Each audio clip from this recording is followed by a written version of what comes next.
5 years. 5 long, torturous years had passed since the day my life changed forever. I still remember it vividly, the betrayal, the shock, the way the world seemed to tilt and drop out from under me in a single moment.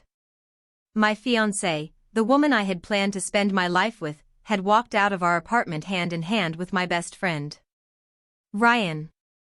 My best friend. My brother from another mother. The man I trusted more than anyone in the world. And just like that, my future shattered. At first, I was numb. I couldn't speak, couldn't think, couldn't process the magnitude of what had happened. I watched from the sidelines as they paraded their happiness in front of everyone I knew, their engagement, their wedding, every milestone a reminder of my loss. Friends tried to console me, but words fell flat. How do you comfort someone when the people they trusted most betray them? I left the city soon after, taking a job overseas, immersing myself in work, trying to build a life that had nothing to do with them. I told myself I was moving on, but deep down, I knew that some scars don't fade, they just lie beneath the surface, waiting for a moment to resurface. That moment came today.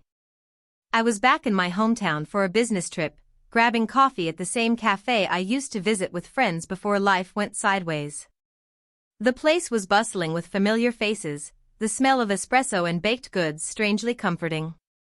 I was scanning my phone when a familiar voice cut through the noise. Daniel? I looked up, and there they were. Ryan and her. The memories hit like a freight train. 5 years younger, 5 years less bitter, but the same smiles. The same arrogance that had once felt like a knife in my chest. Ryan's grin was cocky, as if he still thought he had one. Long time, man. I nodded, keeping my expression neutral. I didn't let him see the storm behind my eyes. Yeah, long time. And then she spoke. The fiancée turned ex-wife turned someone else's wife. I didn't expect to see you here, she said, her voice polite, but her eyes flicked nervously between Ryan and me. I smiled, a calm, collected smile that masked the years of anger and hurt. Funny how life works, I said. Some things come back around.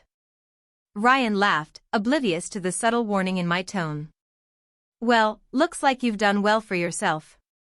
Still single, huh? Single, yes, I replied, my voice steady. But that's not why I'm here. The conversation fizzled awkwardly, and Ryan and she moved to another table. I kept my distance, pretending to scroll through my phone, letting them think I was just another passerby. But I had learned patience over the years, and patience was about to pay off. A few minutes later, a loud crash rang through the cafe. Everyone turned to see Ryan stumbling, a cup of hot coffee tipped into his lap, burning him instantly. His face contorted in shock and pain. I watched from my seat, heart racing, as the barista rushed over, trying to help, and the patrons murmured, some hiding stifled laughs. Ryan's confident demeanor melted instantly. He was no longer the cool, untouchable guy who had stolen my fiancée. He was vulnerable, embarrassed, and in pain, the first taste of humility he had felt in years. And then she spoke. Not to me, not to Ryan, but to herself. Maybe this is what he deserves, she muttered, eyes flicking to Ryan with a mix of satisfaction and disbelief. I realized in that moment that karma, in its own unpredictable way, had finally caught up.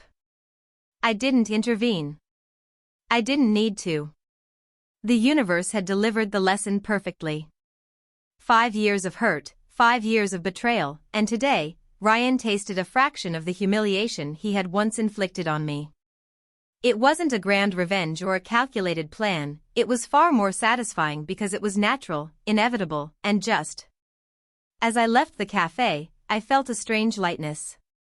Years of resentment, years of sleepless nights and aching memories, began to lift.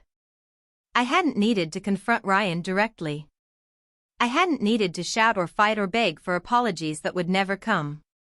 Karma had done the work, and I was free to move on, unburdened by the past. Outside, the sun was shining, the city alive with movement, and I walked with a quiet smile, a sense of closure settling in my chest. 5 years ago, I had lost almost everything. Today, I had regained peace. And that, I realized, was worth more than any revenge I could have plotted, any payback I could have orchestrated. Because sometimes, the universe has its own timing. And sometimes, it delivers justice in the most poetic, unexpected ways. Ryan and she would continue their lives, no doubt, but the memory of today, the shock, the embarrassment, the sudden taste of humility, would linger far longer than any victory they had ever thought they held over me. I had waited 5 years for this moment. Not to hurt anyone, not to prove myself, but simply to witness the natural balance of life restoring itself. And as I disappeared into the crowd, I knew one undeniable truth: karma had arrived. And I, finally, could breathe again.